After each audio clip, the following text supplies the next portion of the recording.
Hey guys, I wanted to talk about something that's a really difficult topic to talk about. What it's like living with post-traumatic stress disorder, or also known as PTSD. There are multiple types of PTSD. You have some that are temporary, such as I was in a car accident a couple years ago where I was T-boned on my side and the car spun around, glass shattered everywhere, and the fire department had to come and cut my door off as well as cut my seatbelt off to get me out. Luckily, I didn't have any really severe injuries. I had some whiplash. Other than that, it wasn't too bad. However, I did have some short-term PTSD from that. I had some nightmares, some flashbacks, and it was difficult for me to drive in a car, or especially going over left turns at the stoplights, since that's where the accident had occurred. And this lasted for maybe a few weeks, and then after that, it got easier to be in cars and take those turns, and then eventually the nightmares and flashbacks stopped. So that would be, I guess, a sort of temporary PTSD. You have some PTSD from a single traumatic event that may affect you throughout your life.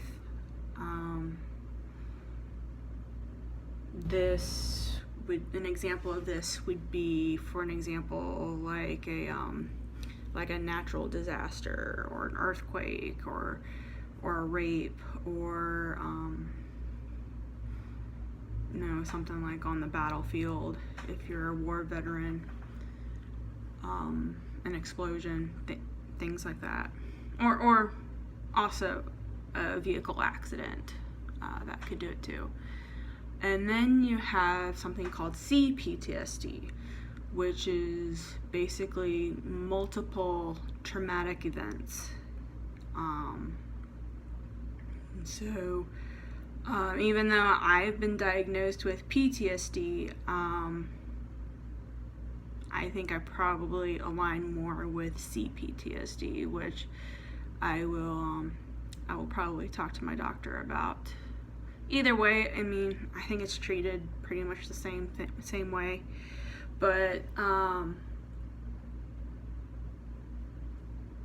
CPTSD, I don't remember what the C stands for, but like I said, it's multiple traumatic events happening, and like for me, it started with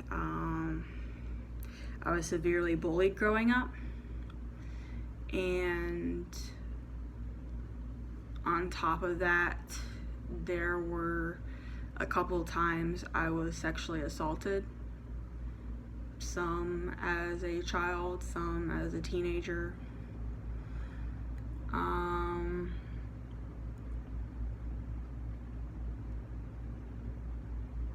Some possible other events that could have happened as well. And I've had some more recent traumatic events happen as well, such as continual suicide attempts. My suicide attempt, my last one I had, which was last summer in August, that one nearly did me out. There's been a couple I've had that nearly did me out, and this one was definitely one that nearly did me out.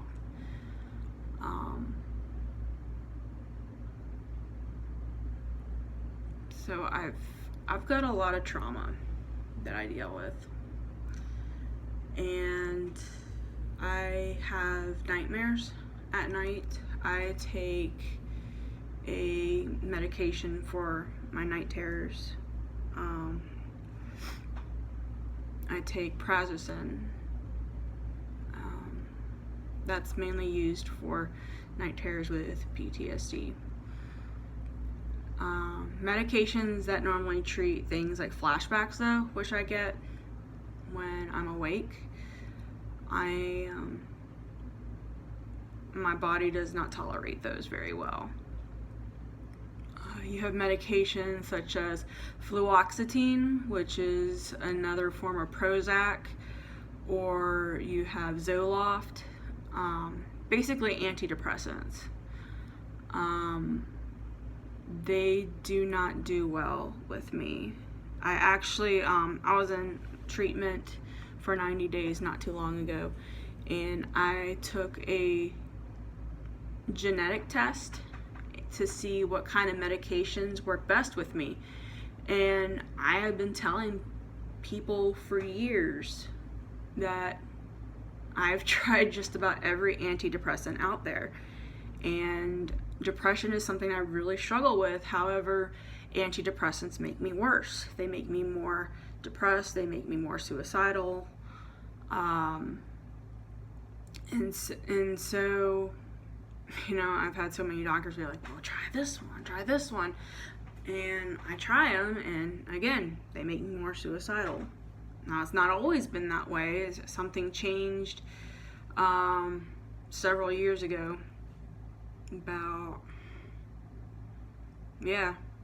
about 6 or 7 years ago, it changed, where just like that, antidepressants just make me worse. I was on Prozac for a long time, teenager until about 6 or 7 years ago, and then all of a sudden they just make me worse. And this test that I took, this genetic test that I took, it came back as my body does not tolerate antidepressants very well.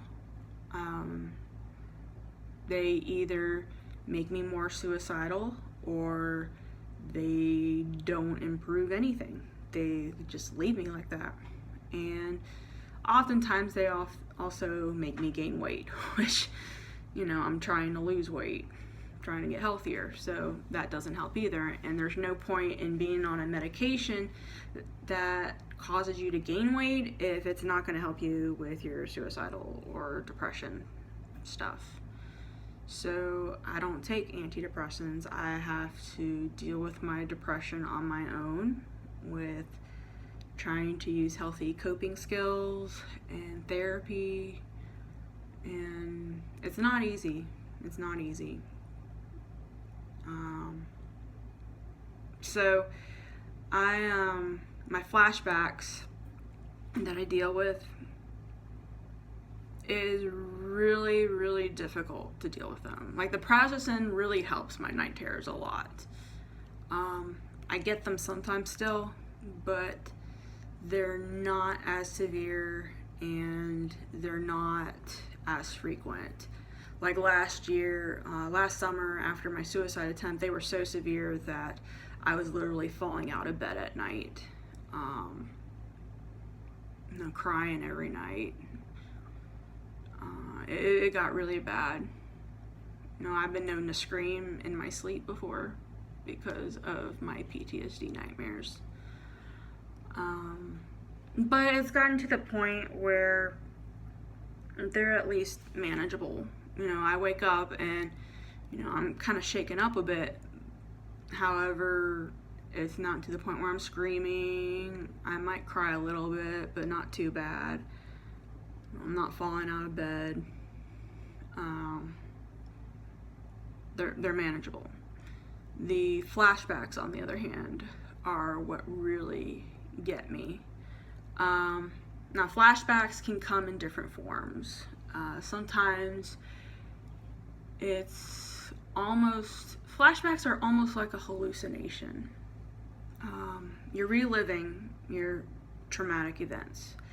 And anything can trigger a flashback.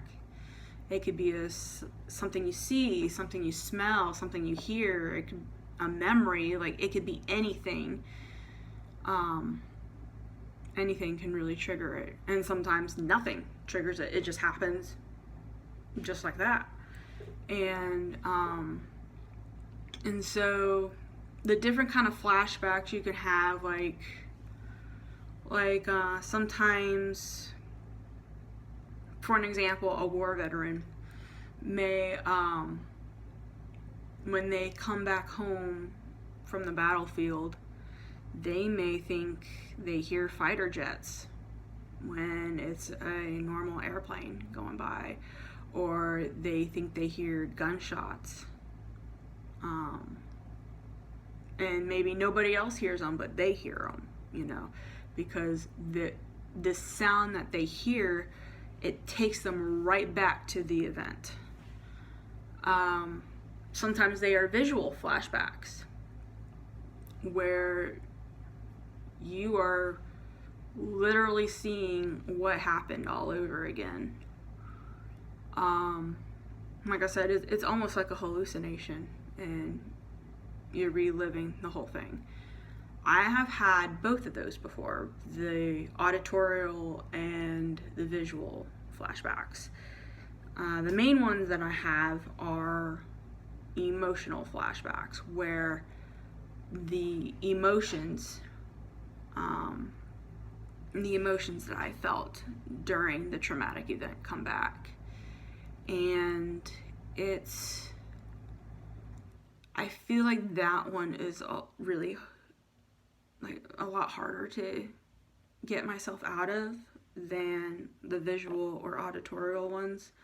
Like, the visual and auditorial ones are really hard, don't get me wrong. They are really difficult to get out of. The difference, I think, with those and the emotional ones are that, eventually with the auditorial or the visual flashbacks, I can almost snap myself out of it and be like, okay, this is not happening again. This isn't real right now. It happened before. It was real before. It's not happening right now. This is a memory, but this is not happening right now. That is not something easy to snap yourself out of, but it's possible. And with the visual and auditorial ones, I usually can snap myself out of it eventually. The emotional ones, it's harder to snap myself out of. I already feel emotions very intensely. When the emotions from the traumatic events come back, especially out of nowhere, especially if nothing triggered it. But even if something does trigger it, when the emotions come back, it's harder for me to tell myself, these emotions are not real right now. They were before. I felt these emotions before. They were real before. The traumatic event was real before. It's not happening again. These emotions are past emotions. They're not current emotions. It's really hard for me to tell myself that. Because at the time, just like the visual or auditorial flashbacks, the emotional flashbacks, they feel just as real as if the traumatic event is happening all over again. And so it is really, really difficult for me to tell myself these emotions are not real right now. They feel real, but they're not real.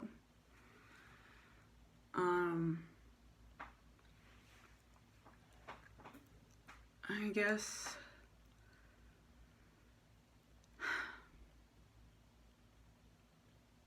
it's just really difficult to snap myself out of it. To describe what it's like to go through PTSD, an example I would say would be like as if you are on an airplane and someone pushes you out of the plane and you don't have a parachute. And you're falling, and you're falling, and you're falling. And you land on the ground. You should have probably died. Somehow you miraculously didn't. You're just laying there. And, you're taken to the hospital. You're fixed up the best that you can be.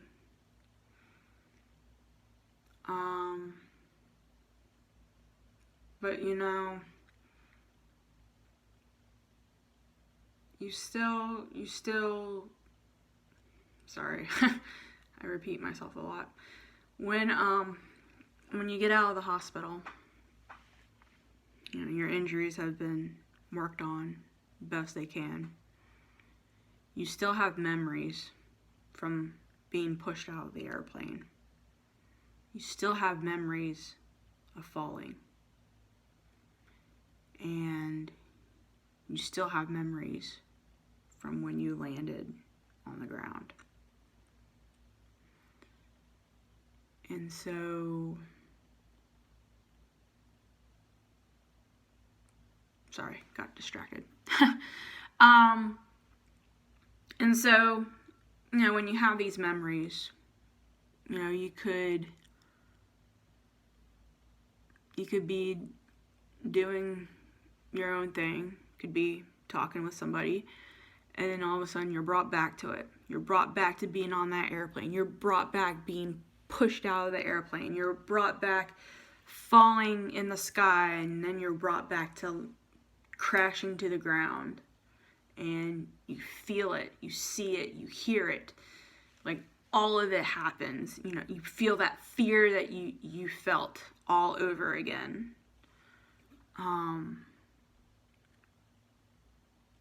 You're reliving that event as if it's happening again. Even though it's not happening again, it feels like it's happening again.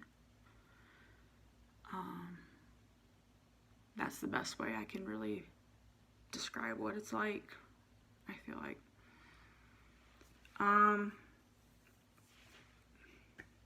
When I have these flashbacks, my emotions, they really amp up to the extreme. And they're usually negative emotions because it is trauma. I mean, you're not going to be happy reliving trauma all over again. I have been known to lash out, and when I lash out, I do have a problem with blacking out, which I have been talking with my therapist about. We are working on dealing with that. Anger is a big emotion that happens with PTSD. Anger, as well as depression, sorrow, pain, fear. All those kind of emotions tend to really rise up with PTSD. Usually for me, it's fear and sorrow. I have a lot of abandonment issues that rise up with my PTSD. And when I have these flashbacks, when I have these PTSD episodes, I do get very suicidal. I have been able to fight it. I don't always use the healthiest coping skills. I do struggle with addiction. I have for a long time. I've been recovering from addiction for nearly 20 years, and I will be 31 this year. So, most of my life, I've been in recovery from various addictions. And, I also struggle with codependency. Just about every addict struggles with some form of codependency. Codependency is not always with a person. Codependency can just be really anything. So I've struggled with eating disorders. I used to have binge eating disorder. I developed that in high school after I was sexually assaulted. And I didn't have anyone to turn to at the time, so I turned to food. And I had that eating disorder for a really long time. It wasn't until about sometime last year that I was able to conquer that. And I eat more healthy now. However, I also have a tendency to go the opposite direction, where I have some bulimic tendencies. I have not purged enough times or frequently enough for me to have been diagnosed with it, just being diagnosed with those tendencies. I tend to go from one extreme to another, so it's kind of no surprise that something like that would happen. But I've been doing a lot better with my eating. I for the most part, eat healthier food, healthier portions. I've even gotten into coffee now. Love coffee. So there's that. Along with addiction, I have struggled with smoking. First it was smoking weed. I didn't do it for very long, but it was enough to where it became a problem. And I have not done that since June of last year. However, I did start to get into vaping, and that kind of scares me because nicotine is highly, highly, highly addictive, and it's probably by the grace of God I have not become addicted to nicotine yet. But I did start doing that not too long ago, and I had bought a disposable vape from the gas station for $16 a couple weeks ago after a PTSD episode where I had flashbacks. I did not smoke the whole thing, but I smoked enough to where I felt, I felt sick afterwards. I felt like I was gonna vomit, and I ended up throwing the rest of it out.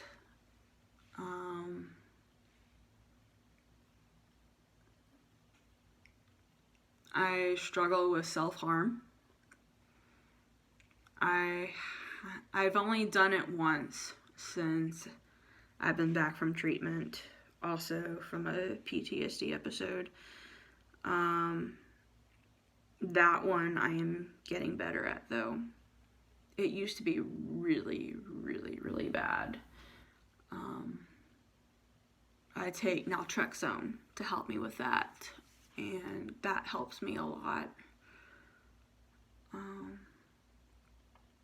It's one of those medications you can't miss once, though. If you miss it once, you can be in big trouble, and that's what happened. I did miss it one time, and I ended up self-harming.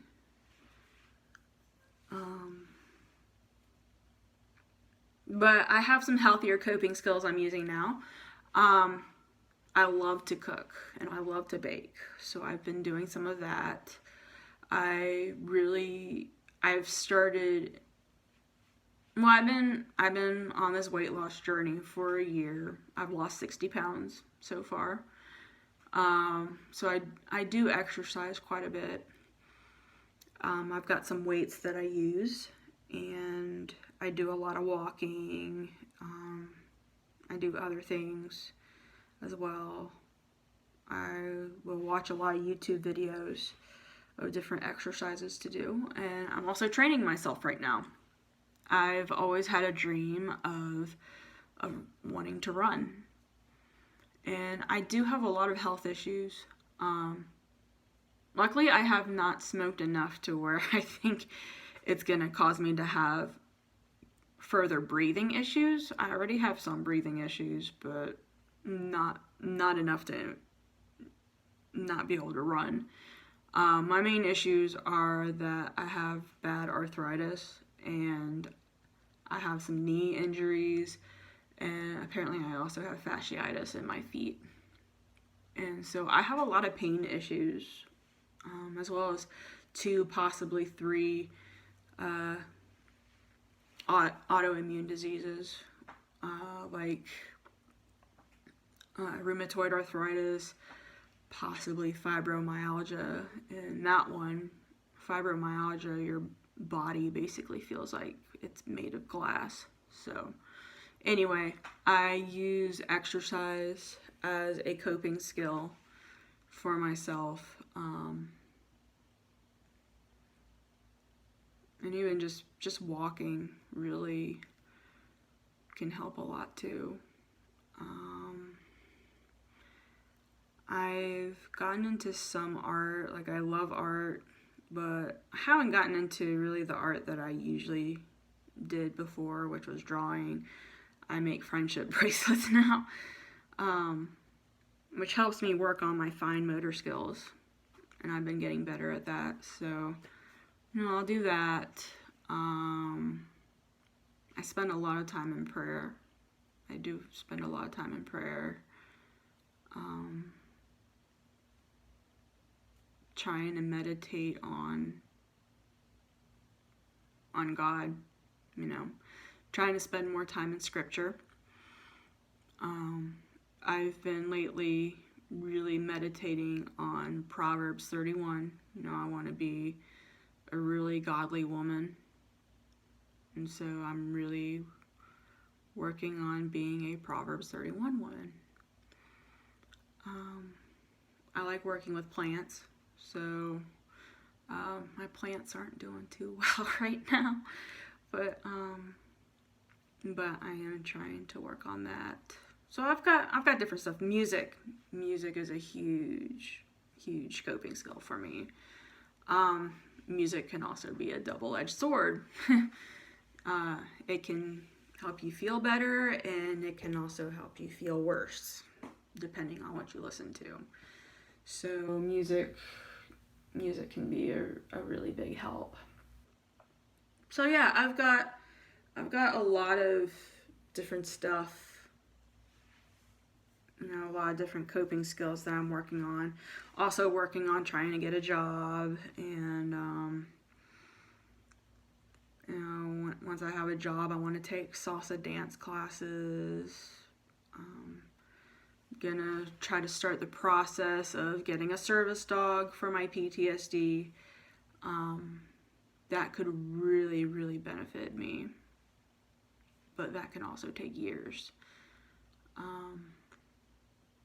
Because not only do I get approved for the service dog, I'm on a waiting list for a service dog, and then even when I'm approved for that, and then I have to have money for it as well, they have to have time to train the dog as well. So service dogs are really amazing animals, and it would really help me. Like, these dogs, they're trained to wake you up from your night terrors. They're trained to help you when you're having your flashbacks. Like, they can sense these things and they can help you through them. There have been stories where these dogs have helped people stop them from trying to kill themselves. It's really amazing what these dogs can do. And I know it would be really, really helpful for me.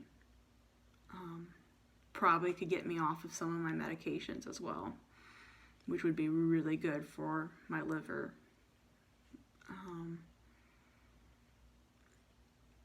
But again, that can take years. So plan is, after I get a job, get some guinea pigs for emotional support animals, and I figure, by the time I'm approved for a service dog, the guinea pigs don't live very long, like 6 to 8 years, so they may be gone by then. And if they're not, the dog will at least be trained well enough not to eat them. So, that's kind of the plan that I have, and got some other plans. So that's kind of how I feel like with coping with PTSD. I do ask, people who deal with me, like my family and my friends, before I ask, I do apologize for times I lash out. I really don't mean to do it, but I do apologize for it. And I ask that you just be patient with me in this time, as I am trying to not only survive still from these traumatic events and reliving the traumatic events, but I want to thrive in life as well. And I'm working towards that. I need patience. And I know I'm not easy to deal with, but are any of us,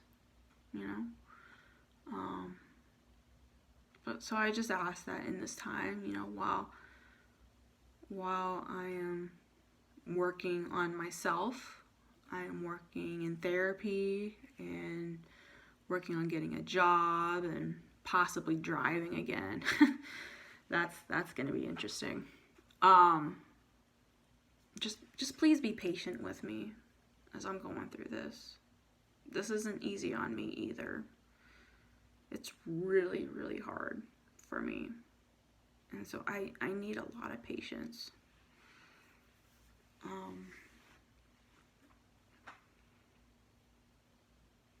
I'm not really sure what else to say. I feel like I've said all that I really can about PTSD. This is already 33 minutes long. And I can only go by experience, really. I can't speak on a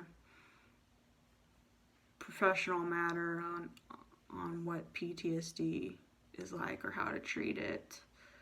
I know there are support groups out there, and I'd like to find some to help me out with that as well. And I know God will get me through it somehow. I still, there's the whole fight, flight, or freeze. I don't usually go into freeze mode, but I do tend to go into flight or fight mode a lot. Usually it's flight. Usually I'm running from my problems, but I am a fighter as well. That can be a good thing. That can be a bad thing. I've been described as being like a raccoon before if I feel cornered. And raccoons can take on bears. So it's best not to corner me. But that's something I have to work on too. So thank you for taking the time to listen. And I hope this video has been helpful for you in understanding what it's like to live with PTSD. And, I guess I'll see you guys later. Love you guys. Bye.